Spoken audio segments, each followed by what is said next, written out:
दोस्तों, आज की कहानी है सासू माँ सारे दिन अपने बेटे का इंतजार मत किया करो। दोस्तों, कहानी शुरू करने से पहले अगर आपने चैनल को सब्सक्राइब नहीं किया हो तो कर लीजिए ताकि आपके पास पहुंच सके हर नया वीडियो। बहू निकुंज कब तक आएगा? कब से तुम कह रही हो वो आ रहे हैं। 10 बजने वाले हैं, अब कब आएगा? सुंदर जी बहू राशि से पूछे जा रही थी। माँ आप कब तक उनका इंतजार करेगी? खाना खाकर सो जाइए, उनके आने का कोई वक्त तय नहीं रहता। ऑफिस में बहुत काम होते, देरी हो जाती है। राशि उन्हें समझाते हुए बोली, निकुंज कहाँ हो तो मुझे तो बातें बनाकर बहला देते हो। माँ को क्या बोलकर समझाओगे? काश तुम समझ पाते, एक माँ बहू के साथ कितना वक्त भी गुजार ले, सारे काम बहू से ही क्यों ना करवाने पर बाहर गए बेटे का इंतजार घर लौटने तक वह करती ही है। राशि मन ही मन सोच रही थी, तभी दरवाजे पर दस्तखत के साथ कॉल बेल बजी।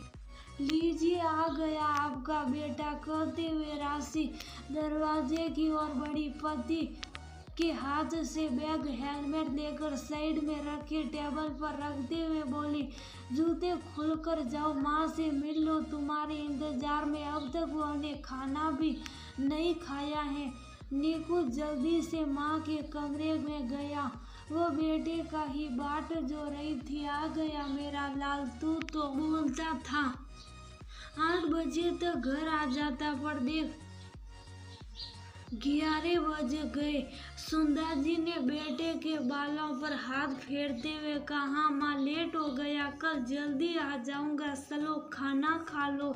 निकुंज ने कहा और माँ का हाथ पकड़कर खाने की मेज पास ला बैठने बोल खुद जल्दी से कपड़े बदल हाथ मुंह धोने चला गया। खाना खाकर सुंदर जी को दवाइयाँ खाने बोल निकुंज सोने के लिए जब कमरे में आया, राशि उसका ही इंतजार कर रही थी। निकुंज माँ पहली बार गांव छोड़कर हमारे पास आई। पिताजी के जाने के बाद वो बड़े भैया के पास रह रही थी। तुमने सुना भाभी कलेश कर रही तो यहाँ ले आए, और माँ को ये क्यों बोल रही जल्दी आ जाऊंगा? तुम भी जानते हो बड़े बच्चों की पढ़ाई का खर्च कितना है। मैं घर में ट्यूशन पढ़ाकर घर खर्च ही निकाल पाती हूँ। तुम ऑफिस में देर तक काम करते हो ताकि ज्यादा पैसे बने। माँ को हमारी आर्थिक स्थिति का जरा भी अंदाजा नहीं है। तुम एक बार माँ को सच बता दो। आज तो पहला दिन था, वो तुम्हारा इंतजार करती रही, पर कल राशि परेशान हो बोली, मुझे खुद समझ नहीं आ रहा माँ को कैसे समझाऊं। कुछ भी गांव में तो ज्यादा देर तक बाहर कभी रहते नहीं, तो उसे तो वैसे भी आदत नहीं है। फिर देर रात तक जागना और मेरा इंतजार करना, फिर खाना खाना, ये सब कहीं उसकी तबीयत ना खराब कर दे। कुछ दिन तो उसे बहला कर रखना हो। दिल की मरीज है, मेरा देर तक बाहर रहना उसके मन में कई संशय को जन्म देगा। प्लीज तुम किसी तरह उसे 8 बजे तक खिलाकर सुला देना, फिर वो मेरा इंतजार नहीं करेगी।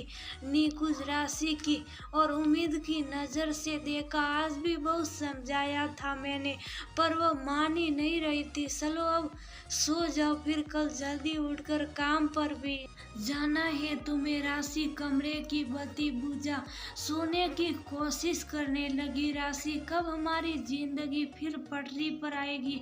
माँ को मैं अपनी परेशानी बताकर परेशान नहीं करना चाहता। गांव में थी तो आधी आधी जिम्मेदारी हम दोनों भाइयों ने बांट लिया था, पर यहाँ पर सब कुछ मुझे ही देखना होगा।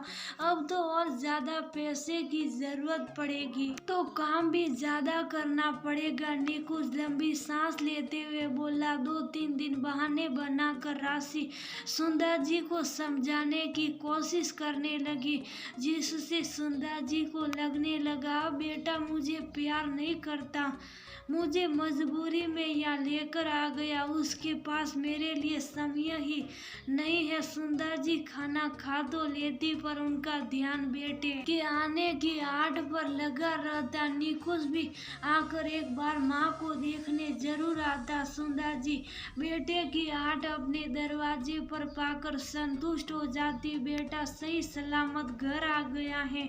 रविवार के दिन सुंदर जी ने बहू की मदद से बेटे की पसंद का खाना बनाया और उतने ही प्यार से बेटे को खाते देख प्यार से सिर पर हाथ फेरते हुए बोली, बेटा जब से आई हूँ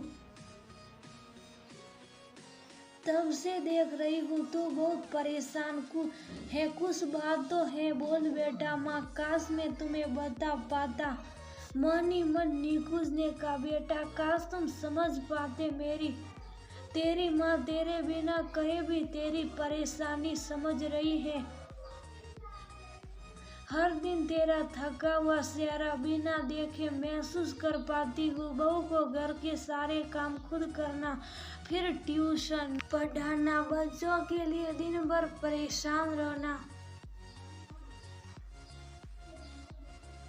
और अब मेरे आ जाने से मेरे लिए सेहत का ध्यान रखकर खाना पकाना, ये सब करना पड़ता, और तू दिन रात काम कर रहा है। ये सब मुझे तुम लोग नहीं बताओगे तो क्या मुझे कुछ समझ नहीं आएगा। सब कर बेटा, पर अपनी सेहत का भी ध्यान रख। तू ठीक रहेगा तभी तेरी माँ ठीक रहेगी, तेरी पत्नी और बच्चे ठीक रहेंगे।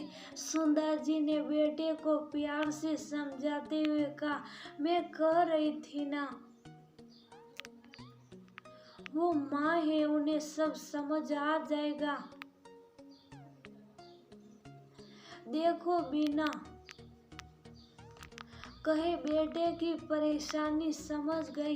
राशि ने कहा, सही कहा बहू, एक माँ अपने बच्चों की परेशानी बिना कहे भाप लेती है। काश यही बात बच्चे समझ पाए कि उनकी माँ बच्चों से बहुत ज्यादा नहीं खोजती, बस उनका थोड़ा सा सानिध्य चाहती है। सुंदर जी ने जैसे ही कहा, निकुंज माँ के गले लग गया। दोस्तों, हर माता पिता अपने बच्चों की परेशानी बिना कहे भाप लेते हैं। खास बच्चे भी माता पिता की परेशानी ऐसे ही समझ जाए तो किसी घर में कोई तकरार ही ना हो।